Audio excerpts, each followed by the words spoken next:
religious home in that, we couldn't go to the movies, we couldn't dance, my sister couldn't wear pants. Father was an ordained evangelist of this national church that we were a part of, the largest African American church in a Pentecostal organization. They taught the wives to take whatever they had to take in order to stay married. But my mother believed that she was a national mother of the church. So she offered her children, me and my sister, to my father to be his sexual slaves. There were things that we went through that just, I could imagine any child going through that. My father he was bisexual. He was a cross dresser. My earliest memories around the age of 4. He started by coming in and massaging my leg. And then maybe the next time was my leg in my private area. Then he wanted to perform on me as a child, and then it went into, me performing on him. And I also went through,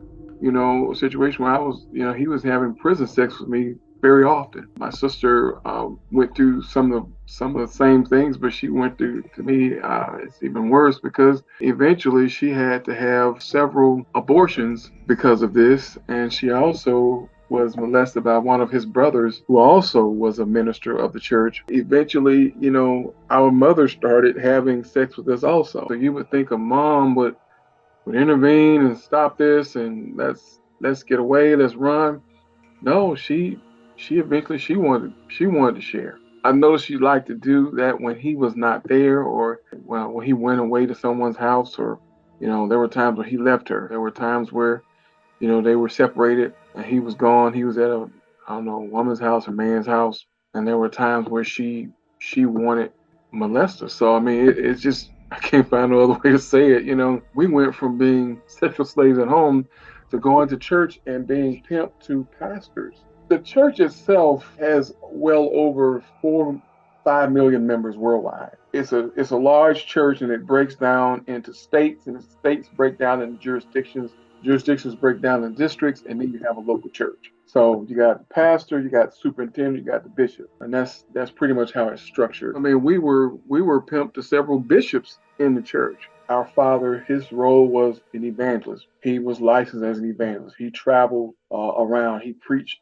in different churches, like every Sunday, every other Sunday, or whoever invited him. So we would travel with him to these churches. He would either offer us to be molested, be sexually abused by the pastor of this church, either before, after, or during service at some point. It was either of us, or some were sick enough they like to sex molest both of us. So we were molested, in these different places where he went to preach. My mother, she would go and sing a song, and me and my sister, we were sent to the pastor's office, and you know what happens. Like I said, it was a very critical time, very hard time as a kid. Well, the abuse for me went on from the age of 4 up until the age of 12 or 13. So you go from, being a child that could hardly understand sex, don't know anything about sex. Then you get older, you know exactly what's going on, you know what's going to happen. We had a so-called, yes, a normal life in the sense of going to school every day. We went to public school. That was normal in that sense, but the abuse happened, overnight. I can't say that I told anyone. Obviously, I didn't tell a lot of people because some people didn't find out about it until I started talking about 10 or so years ago. I didn't think to tell a teacher because we were seen as important anyway. We were just two little black kids growing up in an impoverished neighborhood, an impoverished government community of government apartments. You would think as a teacher, teachers could tell something was going on, but they didn't care. Our voices weren't really heard. Growing up, I remember my room, and I remember going to my room, and I remember where all the pimping began was there were men standing outside my window wanting to get inside my bedroom because obviously my father had told them you can come into this room and or you can have sex with my sons. You would think that this right here would be traumatic, but I mean it just got worse and worse and worse. I remember feeling numb a lot as a kid. You can get to the point where it's just it happens so much until you just like are dead. But I remember coming just like I would go to another place, another world when that would happen because it was a world that seemed to be more exciting than one I was allowed to have. Wishing it would be over, just wishing that whatever it was would stop. Pimping was introduced to us, me and my sister. I think I was around about 6 years old. Our mother, she would have what they call fish fries. So she would cook fish, make spaghetti, coleslaw, white bread. And they would invite their preacher friends over and they would feed them and they would send me and my sister on to our rooms and send the preachers in after us.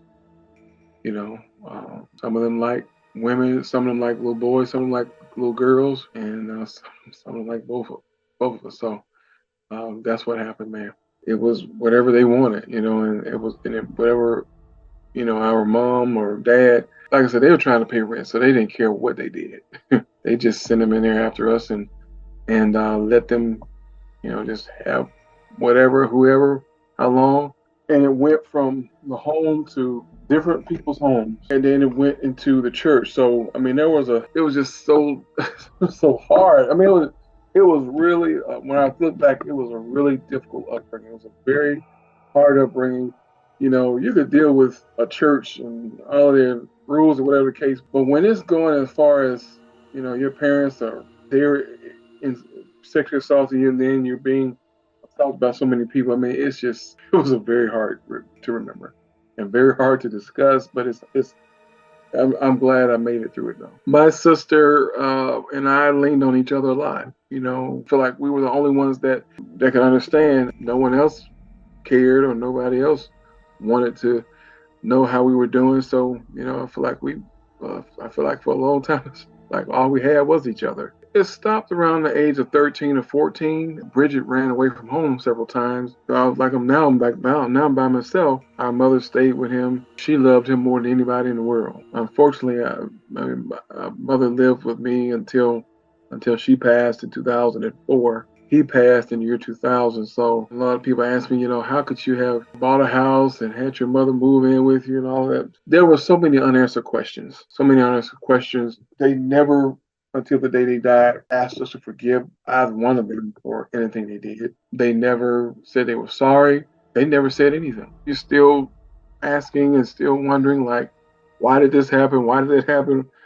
Why do we have to go through that? And then eventually it went into, it was what it was. And then after that, it just kind of, you just tuck it away in a closet somewhere. The hardest thing now is learning to forgive. That's almost been more terrifying than it is having gone through it because you have to actually face all of these emotions, face all of these situations. You have to face everything. For me, I have to do exactly what the Word of God tells me, and that is to forgive. That has been a very bitter road. I started in ministry when I was in the second semester of college. A lot of people, I've talked to over the last few years are, like really shocked that I could be a minister and having been molested by my father who was a minister and so many other ministers. I don't blame God for it. I don't go down the road of, well, God is not in control. Well, I said God is in control because I'm still here. I'm here to tell my story. He allowed me to go through that. Allowed my sister to go through that. Unfortunately, he knew that we had some strength in us somewhere in order to live through it, and that today we will be able to tell the story of how we were pimped and how we were molested, by our own parents. Why do I share my story? I want to help people. I want to talk, and maybe someone can listen and hear me talk. They will get some kind of encouragement from that. I've gotten 3 degrees. I've gotten a bachelor's degree. I've gotten 2 master's degrees. So I'm going to law school. I know my life is kind of like I should have went to law school when I first went after high school, but things happened and I got more money, which where I was studying. So I said, well, I'll forget about it. Well, here I am 44 years old and it's right back in my face. I just can't ignore it. I can't ignore it now. So I want to go to law school for religious rights, to protect the church, religious rights. of the church, but I also want to protect civil rights. I want to help other people. How do I educate others of my past? Well, I know that being a man, being a male, that there are a lot of men out here who've been molested like me. Some probably have gone through worse.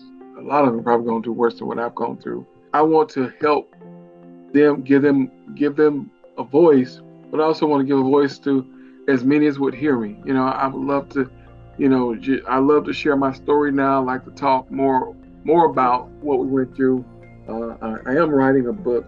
We are some close descendants of Alex Haley, who wrote the Book of Roots. I've given the name of the book is Twisted Root. I would like to help people because I'm still teaching myself by the Word of God on forgiving, and I think that forgiveness is very important.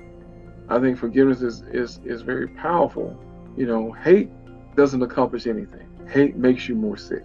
Hate is not the answer. How do I get my story out? Or started a couple years ago. I was on a nationally syndicated show, and since then I'm in different type work settings and in the church. I have found a place for me to talk. Eventually, I believe nationally that I'll be able to tell my story again. I'm in a situation where I'm just wanting to share my story more. Me and my sister tried to report some of the things that were happening. We had started some litigation against the church with some of the things that happened to us. We came to a stopping point because of the way the civil laws work in the state of Tennessee. Tennessee is still one of those states where, you have a very hard time trying to go back and sue an organization like in the state of New York. You could bring in a lawsuit against an organization for being molested or whatever the case was. So, but that has not happened in the state of Tennessee. So right now we're not moving anywhere with it, but it's still on our minds. How do I go on, or where have I found the strength to go on? Well, my senior pastor, Apostle Victoria Watt, she's been very helpful. I mean, she's been so helpful in so many ways. She's a prophet. She actually saw something in a dream, and that's where the doors begin to open. I mean, imagine I'm in my mid 30s and this door is reopening because she saw something way back then that happened, and I had never told anyone other than my sisters. We've gotten some therapy as far as the church is concerned. The church has helped me to get along, but we are, we're taking it day by day. Why do I share my story so proudly, so openly? I believe that I can help others. I'd like to, help as many people as I can. I don't know what everyone's destiny is or whatever they're trying to achieve, but like I said, I've gone on. I've gotten 3 other degrees because there's something I'm trying to do as far as going to law school. So I mean, there are things that I'm trying to do academically that's maybe a little different from someone else, but maybe someone else has a hope or a dream, and don't believe they can achieve it, because this happened. Well, that happened, but I believe that people can create a better ending. Did I think about killing myself? Yes, I thought about killing myself. I was maybe 9 or 10 years old, and I had swallowed a whole bottle of Tylenol pills. And they had taken me to the hospital, the children's hospital in Memphis, and they pumped my stomach. I'm still alive. Yeah, I've had some behavioral issues. I know that they say, well, he's probably bipolar or schizophrenic. Well, I mean, I'm glad I'm not dead.